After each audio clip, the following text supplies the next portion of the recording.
vous sur Wolf TV à la une de l'actualité de ce vendredi 22 mai 2015. Disparition annoncée des cas rapides et Niagandiaï. Chauffeurs, usagers et autorités n'ont pas la même vitesse de conception. Il faut des mesures d'accompagnement selon les chauffeurs. Un recrutement sérieux sans népotisme suggère les usagers qui applaudissent des deux mains. Du côté des bus Tata, la mort est dans la course-poursuite que les chauffeurs engagent sur la route et qui se soldent souvent par des accidents mortels dans la circulation. Un reportage à suivre. Les étudiants de l'INSEP en guerre contre l'État, ils ont tenu un sit-in pour réclamer leurs 7 mois d'arriérés de bourse. La page sport, enfin, de la première partie de ce journal avec Cheikh Tidiane Gomis. Bonjour et bienvenue.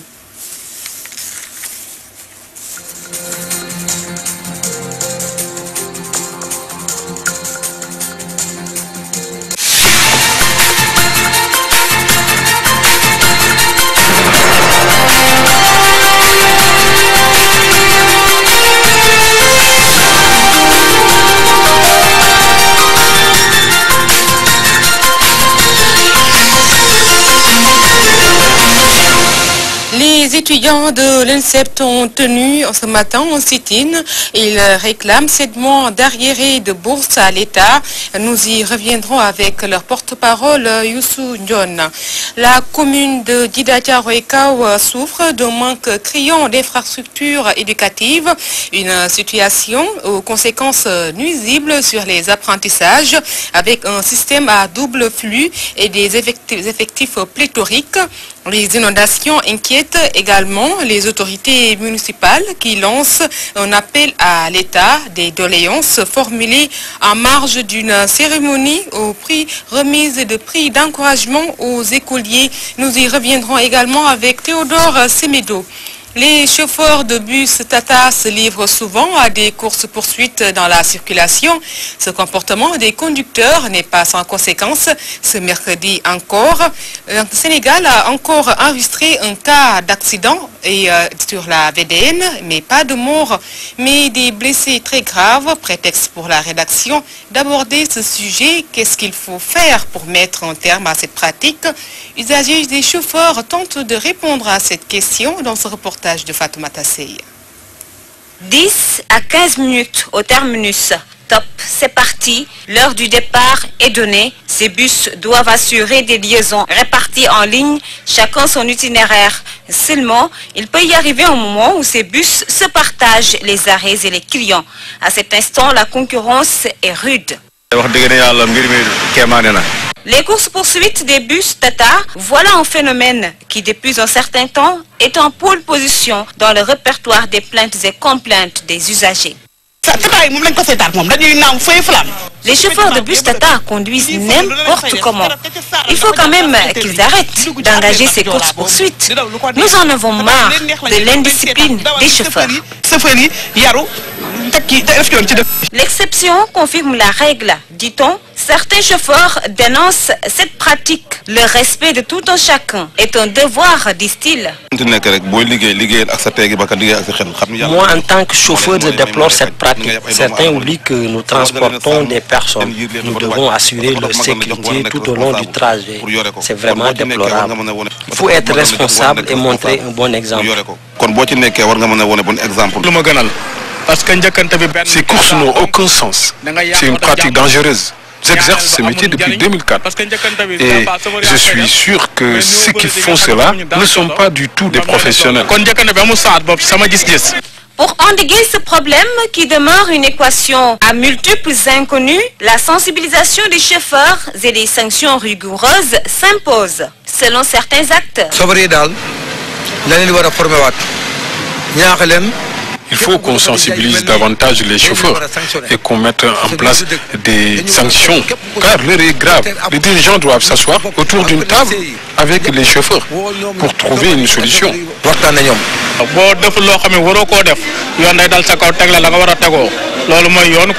En attendant, le Sénégal continue d'enregistrer des cas d'accidents. Le dernier en date s'est produit sur la VDN, bilan plus d'une vingtaine de blessés, dont 3 atteints grièvement. Un accident causé par une course-poursuite, engagée par 2 Tata à destination de Yoff.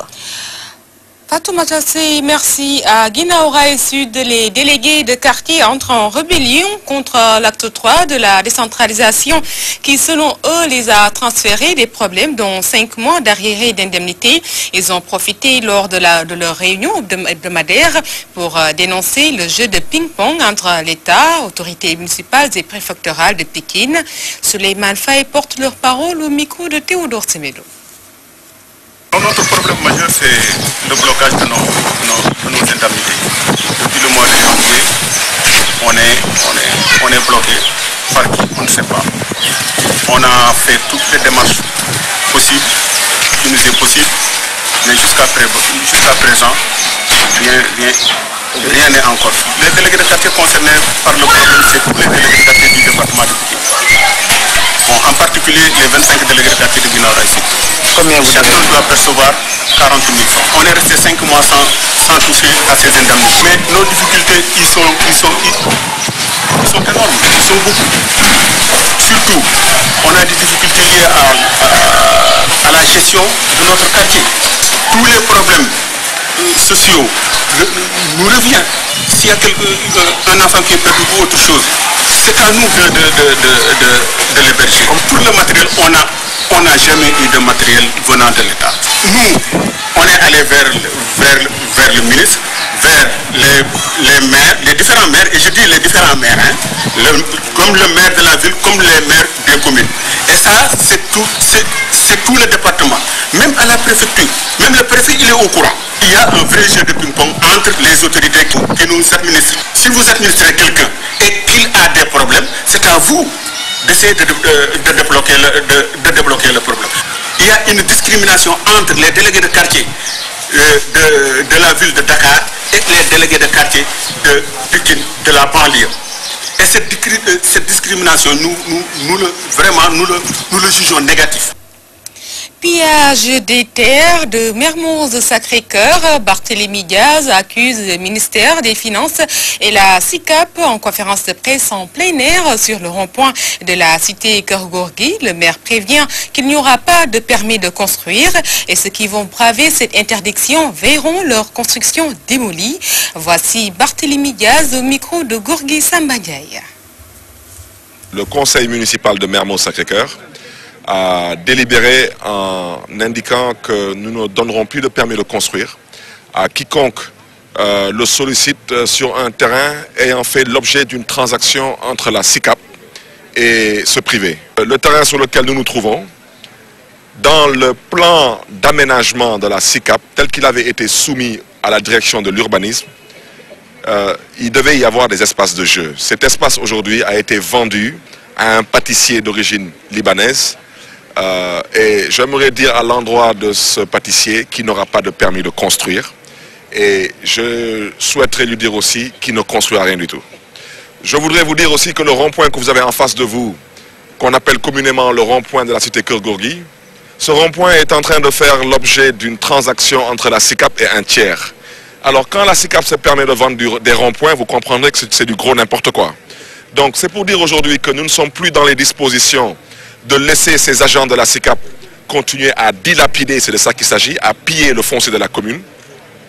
Et je voudrais aussi dire qu'il y a des fonctionnaires du ministère de l'économie et des finances qui, à travers des commissions de contrôle des opérations domaniales, se permettent aussi de spéculer sur le fonds. C'était à l'instant le maire de Mermoz Sacré-Cœur, Barthélémy Diaz. Réduction du mandat du président de la République. Le mouvement 2M met les pieds dans le plat et plaide au magistère de 7 ans pour Macky Sall. Ces apéristes invitent ainsi les pouvoirs publics au respect de la sacralité de la Constitution. Pape Demba Sow s'est entretenu avec Gabriel Barbier. Nous voulons juste dire que le président de la République, son Excellence Macky Sall, est élu pour un mandat de 7 ans. Bien qu'entre les deux tours, il avait fait la promesse de le ramener à 5 ans. Mais la Constitution est sacrée et plus solide que n'importe quel engagement. Vu l'importance des projets qui commencent à porter leurs fruits, nous pensons que le président doit finir son mandat.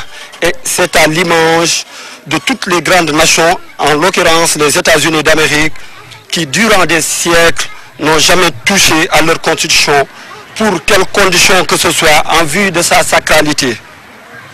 Et sur ce, nous avons mis sur pied un mouvement dénommé 2M touche pas à la Constitution. Nous lançons aussi appel aux constitutionnalistes de se prononcer et à tous les Sénégalais de faire comme nous sans parti pris.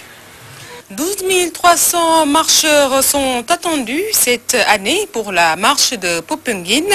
C'est l'annonce faite par le président du comité d'organisation du pèlerinage de Popenguine en conférence de presse jeudi pour les besoins des préparatifs.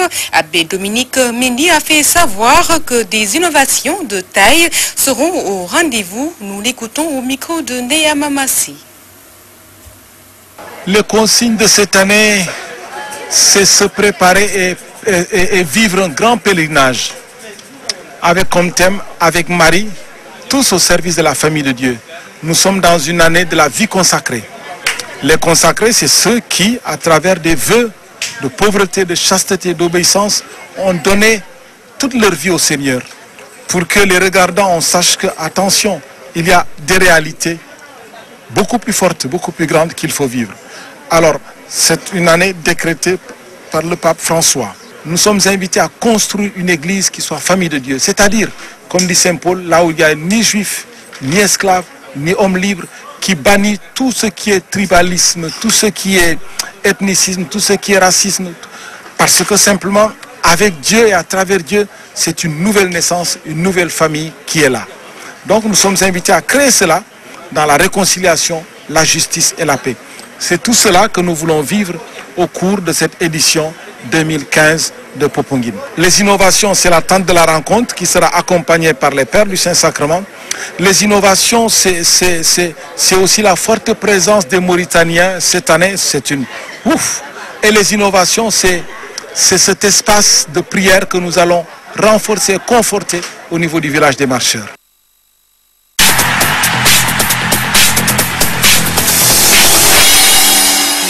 D'envoi donné par Mamsidi Diop pour recevoir sur ce plateau Cheikh Tidiane Gomis. Bonjour.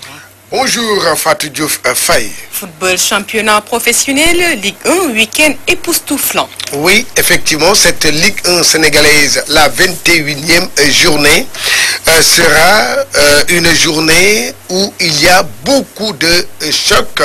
On a dénombré déjà 3. Et voici le tableau de la programmation.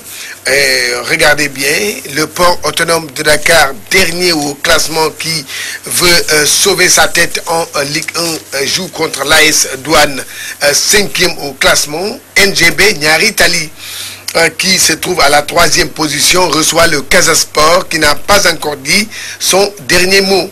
L'AS Pikine, qui lutte, qui se bat pour ne pas descendre en Ligue 2, va recevoir la Sunor de Diourbel. Djambar Mbou Petite Côte, c'est le derby de la Petite Côte.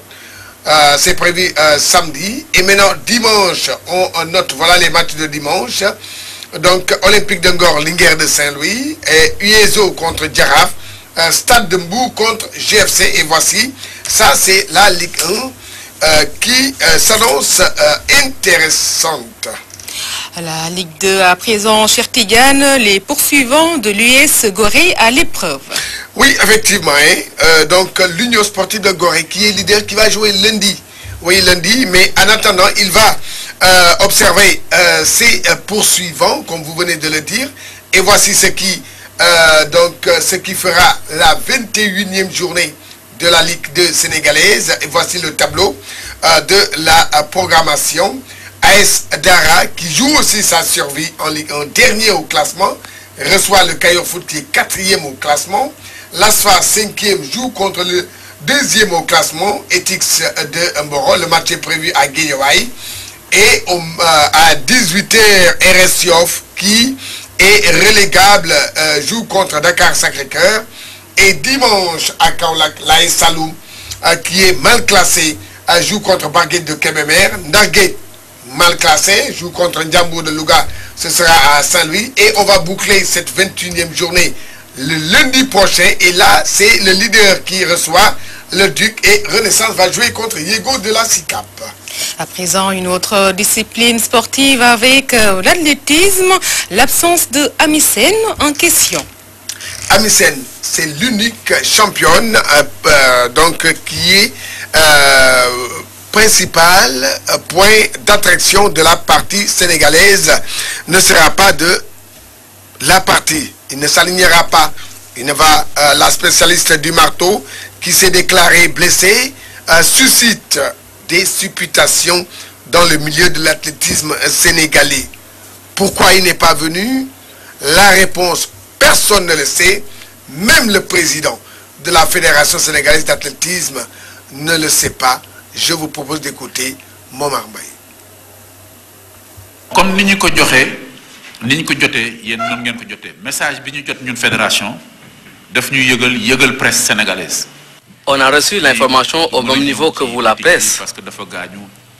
Amisen nous a informé de sa blessure et de son incapacité de venir au meeting. Je rappelle à tout le monde que l'épreuve du marteau, qui est une spécialité de Amisen, ne faisait pas partie du meeting de Dakar. Mais nous, la Fédération sénégalaise d'athlétisme, dans le souci de faire participer à Amisen, nous avons intégré cette épreuve. On a même fait venir des champions pour qu'elles puissent avoir une bonne compétition. Amisen était à Dakar il n'y a pas longtemps, après elle est partie. Bon, maintenant, nous avons ben moyen pour nous par la force de participer. Après l'athlétisme, intéressons-nous au basket. Les Lions jouent contre une sélection italienne. Oui, effectivement, les Lions du Sénégal sont dans leur programme de préparation. L'équipe se trouve présentement à Bucarest où l'équipe est invitée dans un tournoi et après 2 défaites face à la Roumanie. Maintenant, aujourd'hui, cet après-midi, les filles de Moustapha Gaye vont jouer contre la sélection italienne. Et je vous le rappelle que les Lions préparent l'Afro-Basket 2015 qui aura lieu au Cameroun.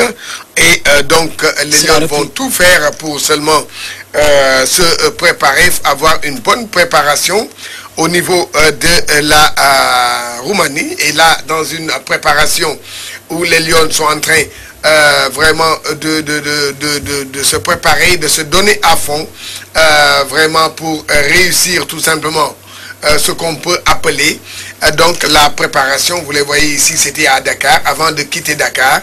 Et aujourd'hui à 17h, Sénégal va jouer contre l'Italie. Et oui, c'est tout pour le sport. C'est tout. Oui. Donnez rendez-vous aux auditeurs. Oui, je donne rendez-vous aux auditeurs et je vous laisse avec nos téléspectateurs de suivre ce journal. Merci, à tout à l'heure. Merci à vous également. Ainsi prend fin cette première partie de ce journal dont je vais vous rappeler les principales lignes qui ont été développées. Disparition annoncée des cars rapides et Ndiaye, chauffeurs, usagers et autorités n'ont pas la même vitesse de conception. Il faut des mesures d'accompagnement selon les chauffeurs. Un recrutement sérieux sans népotisme suggère les usagers qui applaudissent des 2 mains. Du côté des bus Tata, la mort est dans la course-poursuite que les chauffeurs engagent sur la route et qui se solde souvent par des accidents mortels dans la circulation. Un reportage qui a été suivi. Les étudiants de l'INSEP en guerre contre l'État, ils ont tenu un sit-in pour réclamer leurs 7 mois d'arriérés de bourse. Merci côté technique à Mamsidi Diop, côté esthétique merci à Aminata Mbaye et puis côté rédactionnel merci à Ousmane Sen. L'information qui se poursuit du côté de l'autre studio avec Defa Tundiaï pour le magazine de la rédaction. À vous l'antenne.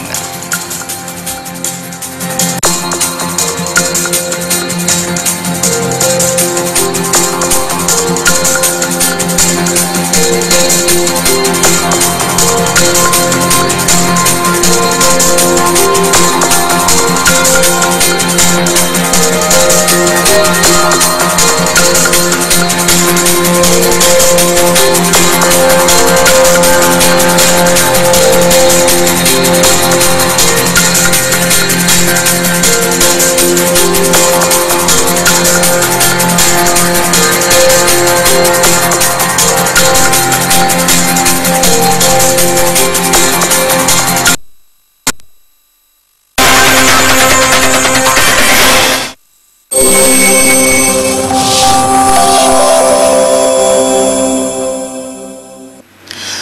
Ndial Fatou Dioufay, merci de votre attention. Mesdames, Messieurs, bonjour et bienvenue dans le magazine. L'actualité internationale est dominée par le Burundi avec les manifestants qui ont brûlé du matériel électoral en arrêtant une voiture qui acheminait des isoloirs et des urnes.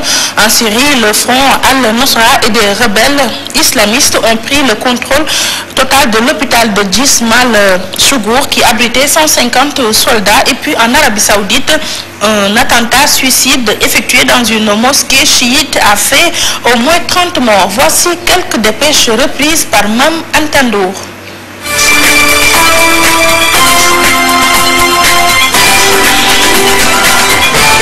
Un kamikaze s'est fait exploser dans une mosquée chiite dans l'est de l'Arabie Saoudite au cours de la prière de vendredi, faisant de nombreuses victimes. Selon un témoin, l'explosion a retenti dans une mosquée chiite dans le village d'Al-Qadi, faisant au moins 30 victimes sur les 150 fidèles réunis pour prier. Des images diffusées sur les réseaux sociaux montrent des victimes ensanglantées quitter les lieux sur des brancards. Les djihadistes d'Al-Qaïda en Syrie et leurs alliés rebelles ont pris d'assaut vendredi un hôpital de la ville de Jisral Chougour où assiégé 150 soldats et leurs familles depuis près d'un mois, selon l'Observatoire syrien des droits de l'homme. Des dizaines de soldats ont pris la fuite, d'autres ont été tués sur place et à l'extérieur de l'établissement. Le président syrien Bachar al-Assad avait promis plus tôt en mai de reprendre cet hôpital pour y sauver les soldats assiégés. Jisral Chougour était tombé le 25 avril aux mains d'Al-Nusra, la branche syrienne d'Al-Qaïda et de ses alliés rebelles, à l'exception de l'hôpital, situé au sud. Terminons cette page internationale avec les manifestants burundais opposés à un troisième mandat du président Pierre Nkurunziza qui ont brûlé jeudi du matériel électoral destiné aux scrutins législatifs et communaux de début juin selon la commission électorale burundaise. Le porte-parole de la CENI a fait savoir que l'incident, le premier de ce genre depuis le début des manifestations d'opposition au président Nkurunziza, est survenu dans la commune de Mukike, dans la province de Bujumbura rurale qui jouxte la capitale Bujumbura Sud. Deux soldats qui accompagnaient le personnel de la CENI ont alors tiré en l'air pour tenter de les disperser. Tout le matériel a été brûlé, a ajouté le porte-parole, précisant que personne n'avait été blessé. La capitale Bujumbura est depuis fin avril le théâtre de manifestations quasi quotidiennes d'opposition à un troisième mandat de Pierre Nkurunziza. Ces rassemblements ont été émaillés de heurts, parfois violents, avec la police, qui ont fait près de 25 morts.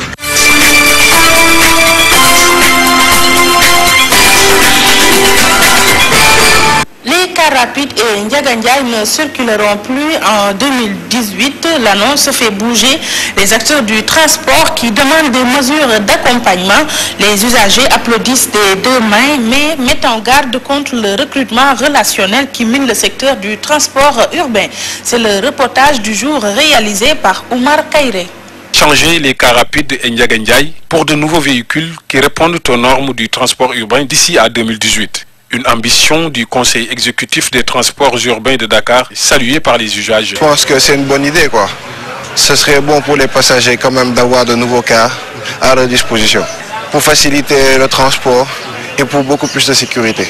Dans les cars rapides, bien vrai que le transport est moins cher pour eux, mais là il n'y a pas de sécurité. Parce que vous entrez et vous êtes ensemble avec les malfaiteurs. Vous ne pouvez pas identifier celui qui est dangereux ou bien celui qui est bon. Donc là, on est exposé à des dangers qui nous guettent du jour au lendemain. Et donc pour moi, j'aimerais à Noukadal, je suis fier à Noukadal d'évacuer à Noukadal ces voitures. Mais les avis sont partagés chez les conducteurs de cars rapides Ndiagandiaï. Pafal, en ce qui le concerne, ne se retrouve pas dans cette volonté des autorités. Beaucoup de gens travaillent dans ces moyens de transport. Il s'agit du conducteur, de l'apprenti chauffeur et du coxeur.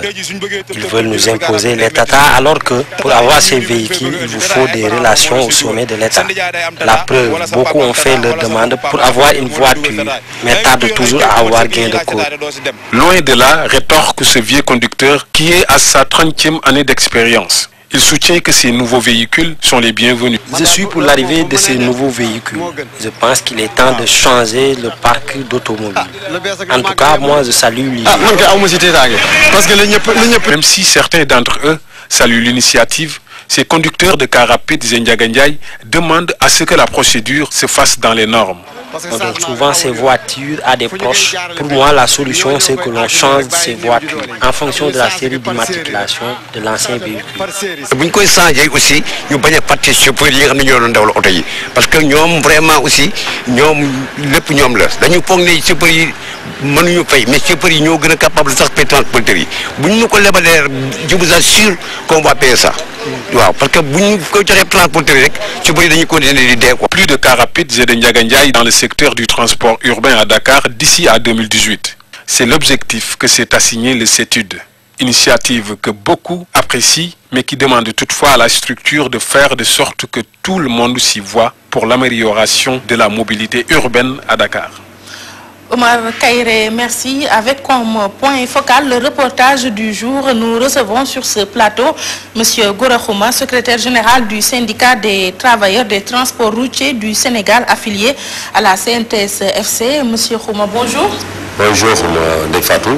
Alors, d'ici 2018, les Ndiagandiaye et cars rapides seront extirpés du décor dans le transport urbain, annonce le directeur général du CETUD. Êtes-vous d'accord pour qu'une telle option soit appliquée? Oui, obligatoirement, il faut qu'on soit d'accord puisque c'est une demande syndicale. Nous, du syndicat des transports routiers, nous avons toujours demandé à l'État au régime passé jusqu'à présent pour qu'on puisse renouveler l'ensemble du parc Ndiagandiaye et cars rapides, ne serait-ce que pour amener le confort et la sécurité. Puisque nous savons que nous sommes des routiers, mais le parc est vétus. Un parc vétus ne peut pas s'accompagner avec les mesures de sécurité. Donc on peut être un bon conducteur, mais si le matériel ne fonctionne pas bien, facilement qu'il y ait défaillance. Donc c'est une demande. Malheureusement qu'on va perdre une telle décoration, puisque qui des décors sur les cartes visites, quand tu es au niveau international, quand tu vois un car rapide, tout ça que tu es au Sénégal. C'est une décoration, mais c'est un mal nécessaire.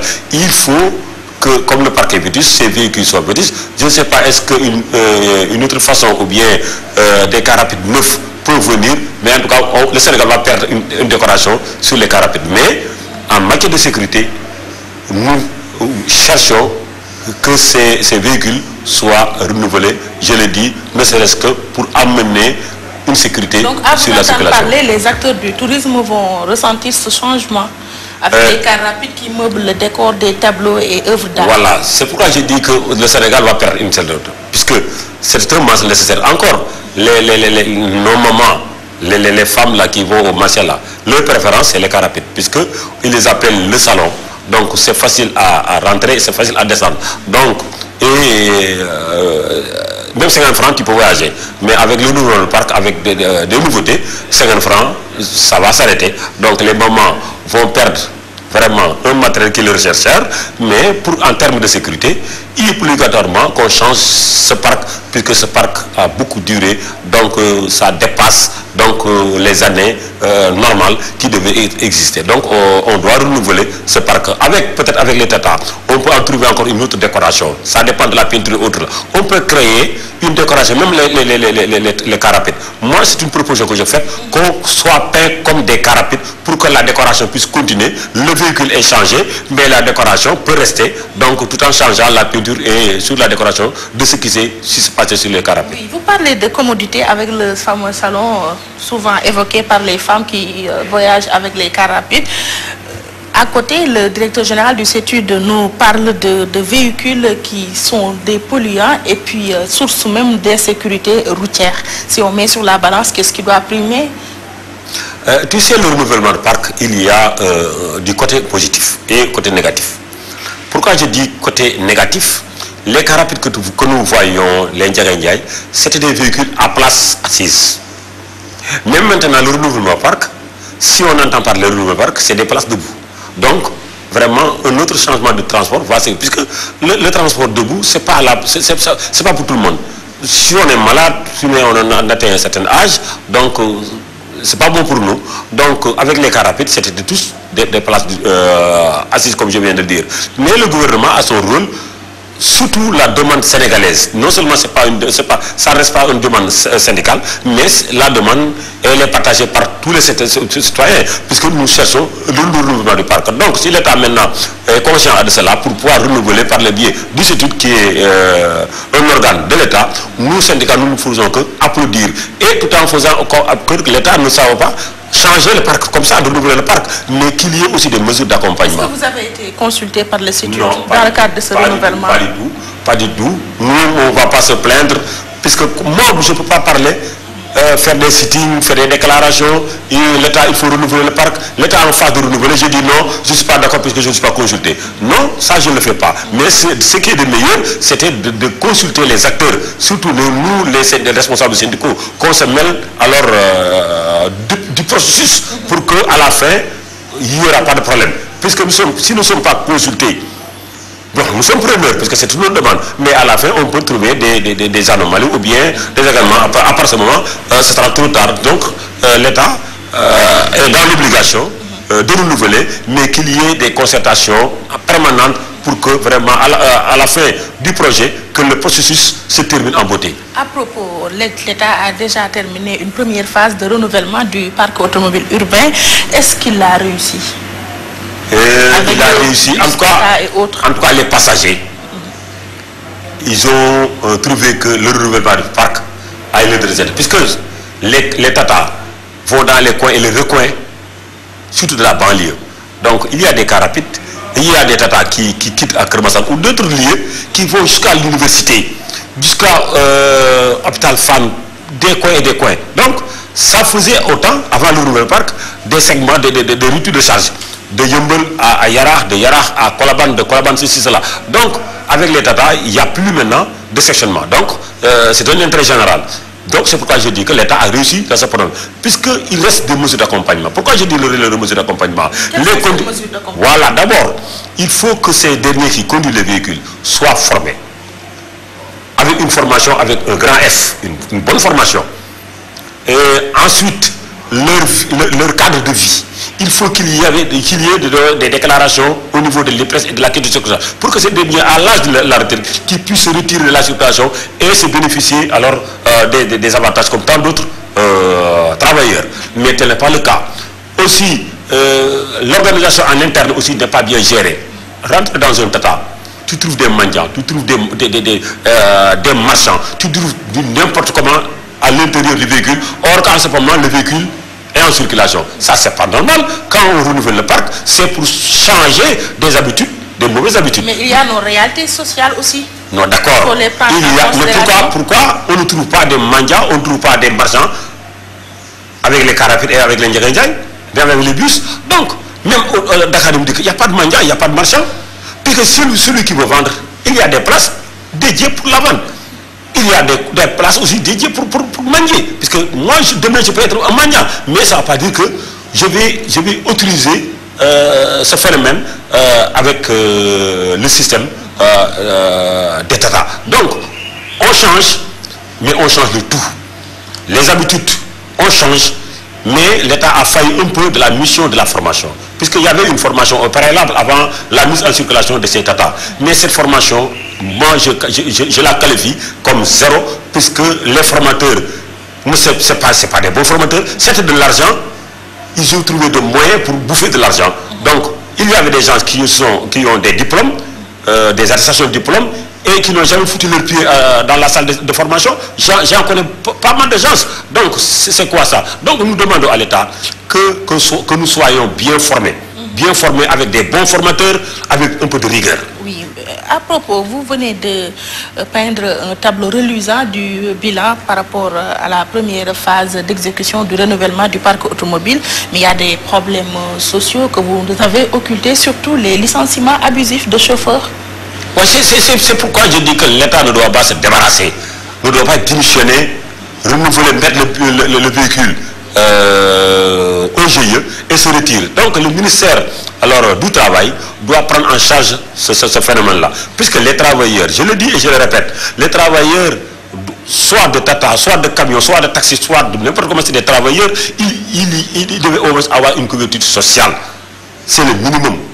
C'est le minimum. Mais tant que cette couverture sociale n'est pas respectée, donc toujours ça restera un problème. Puisque un vieux conducteur qui a 60 ans, 70 ans ne fait plus. Maintenant, qu'est-ce qu'il lui reste maintenant? C'est d'aller au niveau des gares routières et commander. Donc, avec le roulement des gares routières aussi, finalement, tôt ou tard, ce système d'aide et de là va disparaître, puisque les gares routières maintenant, comme tel que le Beau Maraîcher, c'est un système de biétage.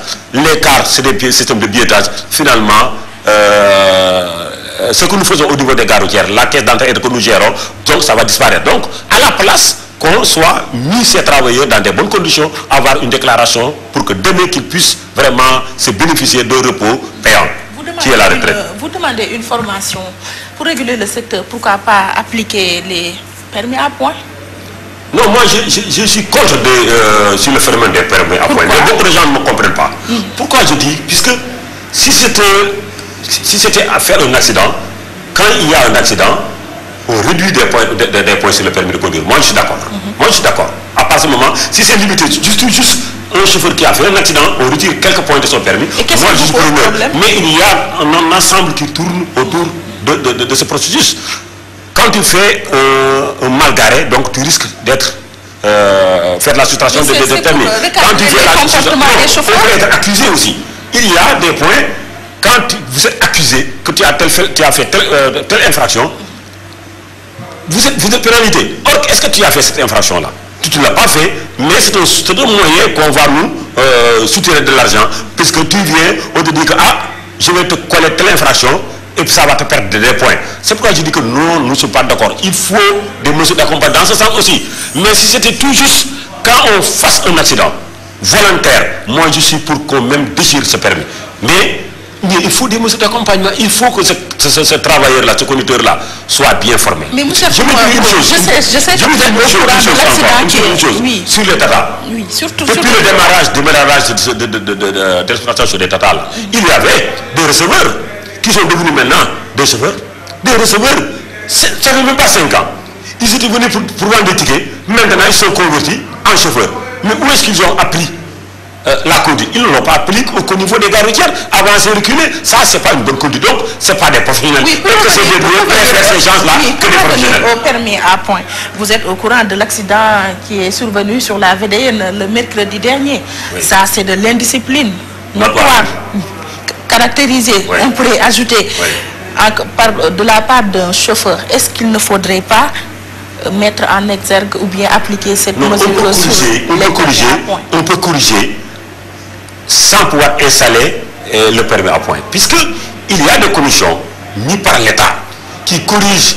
Parfois, il y a des commissions qui retirent le permis 1 mois, 2 mois, 3 mois, jusqu'à même annuler le permis. Ça existe. Ces commissions-là fonctionnent. Mais pourquoi, coûte que coûte, il faut instaurer le permis à point? Même si c'était instauré et que ces habitudes ou bien ces moyens de transport, si l'exploitation n'est pas bien gérée, donc il y aura toujours des accidents. Donc on doit tous œuvrer pour qu'on mette fin à ces accidents. Comment mettre fin à ces accidents? Il faut changer de comportement. D'abord... Les chauffeurs ou bien? Non, les chauffeurs d'abord. Mais par les piétons aussi. Parce que les piétons traversent la route comme chacun comme ils veulent. Il y a des passerelles que l'État a mis, mais les passerelles ne sont pas utilisées. Les gens traversent la route comme ils sont. Et que ces derniers-là, si quelqu'un traverse la route comme ils veulent, mais lui, on doit le dire. Donc c'est le chauffeur qu'on doit punir. Or que ce passager aussi doit être vraiment corrigé à sa façon. Il y a des passages sculptés, il y a des passerelles. Donc on doit utiliser ces infrastructures. Aussi, aux alentours, au rebord des routes, il ne doit pas y avoir des marchands. Tout ça, ça crée des accidents. S'il y a un accident, on dit c'est le chauffeur. Mais est-ce que c'est juste le chauffeur? En tout cas, l'accident qui s'est produit avant-hier, moi je le condamne, j'ai eu même honte en tant que responsable. Quand je le suis au téléphone, quand je regarde la télévision, je me disais que moi, je ne dois pas être même responsable syndical. Puisque j'ai une honte, puisque les Tata, on ne demande pas un versement. Le conducteur de Tata, c'est comme le conducteur de Dakar MDIC, on ne demande pas de l'argent. C'est le receveur qui gère les recettes. Pourquoi maintenant ça donnait à une source en pleine circulation. Plus le nombre de voyages, ça ne va pas augmenter ton salaire. Ça va pas augmenter ton salaire. Donc, il faut qu'il y ait du sérieux dans le travail. Même en queue. Tu vois tout le monde qui se met en queue, mais à côté, tu vois les Tata à côté qui circulent. Mais on ne veut pas demander de l'argent. Hein? Ensuite, je vais évoquer un constat que j'ai fait. Moi, je rentre dans les cars. Oui. Je garde mon véhicule, je prends les tatas. Ne serait-ce que pour faire des constats. Mais sur la route de Lagros à Thiaroye, puisque la route elle est libre, mais ce que font les tatas là-bas, c'est du n'importe comment. Qu'est-ce qu'ils font? Ils roulent à vivre, c'est comme des aliments. Ça, c'est pas normal. Les populations ont crié. Nous, syndicats, nous avons sensibilisé, nous avons tout dit, mais le dernier mot nous revient. Mais est-ce que vous avez aux autorités? Non, les autorités sont au courant comme nous. Donc, chacun doit faire son rôle. Le syndicaliste doit faire son rôle de sensibilisation, mais le conducteur aussi, il doit faire son rôle puisqu'en tant que responsable. Mais malheureusement, que les vrais professionnels ne conduisent plus maintenant. Parce qu'ils donnent les véhicules à des gens qui ne sont pas responsables, mais ce sont ces derniers qui puissent amener de l'argent. Mais amener de l'argent et tuer des gens, pour quelle raison?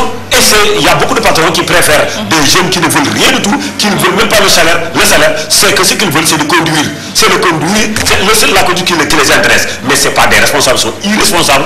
Donc on doit confier à ces véhicules-là, aux méritants, il y a des chauffeurs. Maintenant, ils sont au niveau des gardiens, ils n'ont pas de tout véhicule à conduire. Et pourtant, c'est des professionnels, des gens qui ont conduit 20 ans, 25 ans, qui n'ont jamais fait d'accident. Ils sont là, mais on les a mis à touche. Ils ont plein de chances de receveurs. Maintenant, c'est les receveurs maintenant qui sont devenus maintenant chauffeurs. Est-ce que ça c'est normal? Avant de terminer. Le chauffeur, il ne peut pas. On dit le chauffeur puisqu'il a passé par l'apprenti, ceci, cela. Même si ce n'est pas normal, il a fait alors tout ce trajet. Mais le receveur, où est-ce qu'il a appris? Moi, j'ai jamais. Le receveur, il a appris à conduire au niveau des gares. Ça ne suffit pas. Et on lui confie ces véhicules-là. Voilà une cause qu'il vous reste à défendre en tant que responsable syndical. Avant de terminer, on va extrapoler un peu et parler un peu de la condition des transporteurs, surtout chauffeurs qui arpentent l'axe Dakar-Bamako. Ils se plaignent souvent du comportement des forces et services maliennes.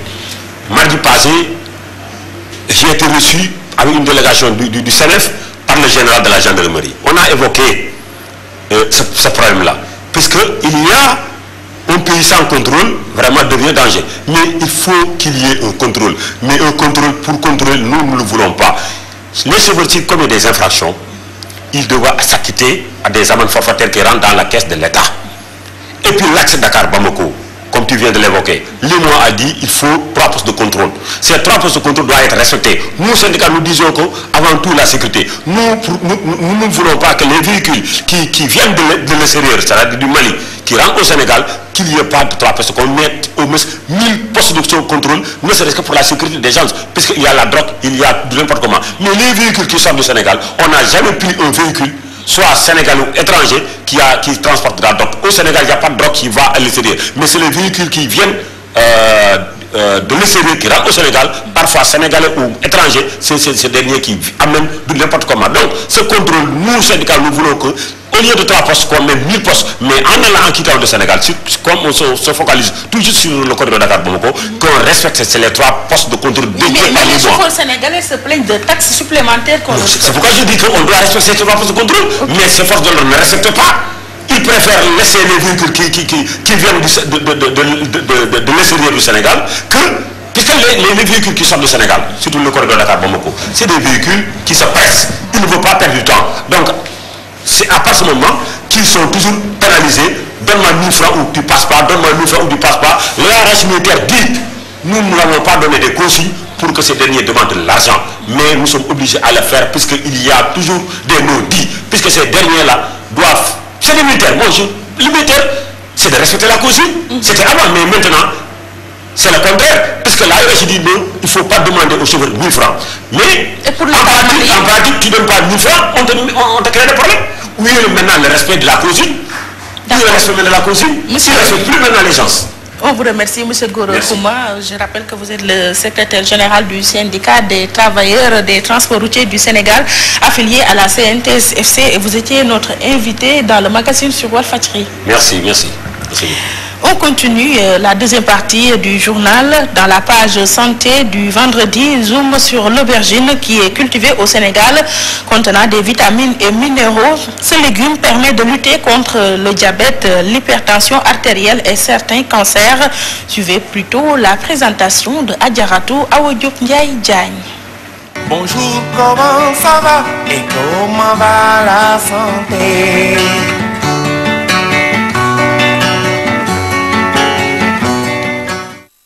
Bonjour et bienvenue dans votre page santé. Aujourd'hui, nous allons parler des vertus de l'aubergine.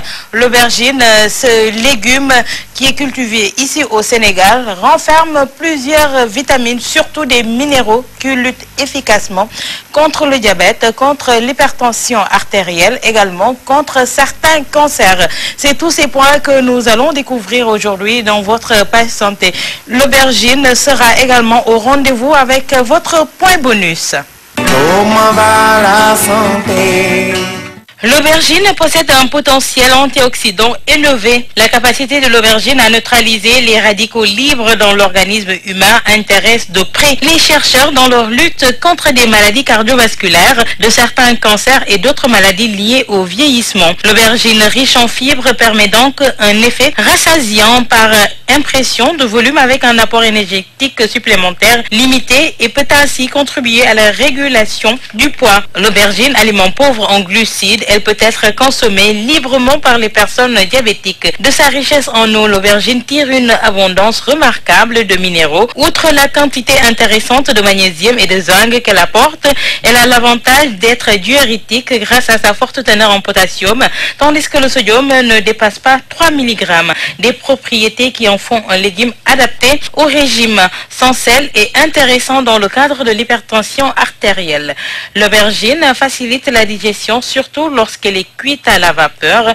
L'aubergine favorise le bon fonctionnement de l'intestin. Et votre point bonus, nous restons avec l'aubergine. Soignez l'hypertension avec ce légume. Lavez une aubergine, puis coupez-la en rondelles. Déposez-les dans un bocal en verre, couvrez d'eau fraîche, puis réservez au réfrigérateur. Buvez cette boisson saine et naturelle tout au long de vos journées. L'aubergine lutte également contre les verrues. Coupez le haut de l'aubergine, soit la partie assez rugueuse qui la relie au plomb. Frottez alors votre verrue avec ce morceau d'aubergine. Recommencez l'opération durant 4 jours jusqu'à complète disparition. Comment va la santé?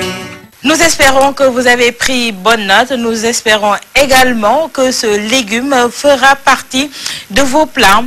Et surtout, pour conserver ces minéraux, il faudra cuire l'aubergine à la vapeur. C'était tout. Rendez-vous est pris vendredi prochain, s'il plaît à Dieu. Bonjour, comment ça va? Et comment va la santé?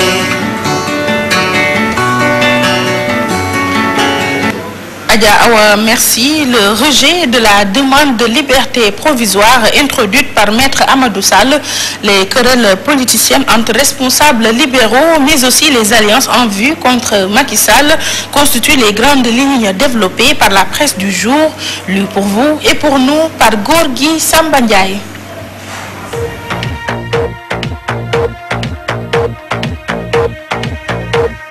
Bonjour. Maître Amadou Sall, maintenu au fond du trou suite au rejet de sa demande de liberté provisoire. En effet, signale Walfadjri, il fallait bien s'y attendre parce que, explique le journal, en matière d'atteinte à la sûreté de l'État et d'offense au chef de l'État, dès que le procureur s'oppose à la liberté provisoire, le juge n'examine même pas la demande au fond.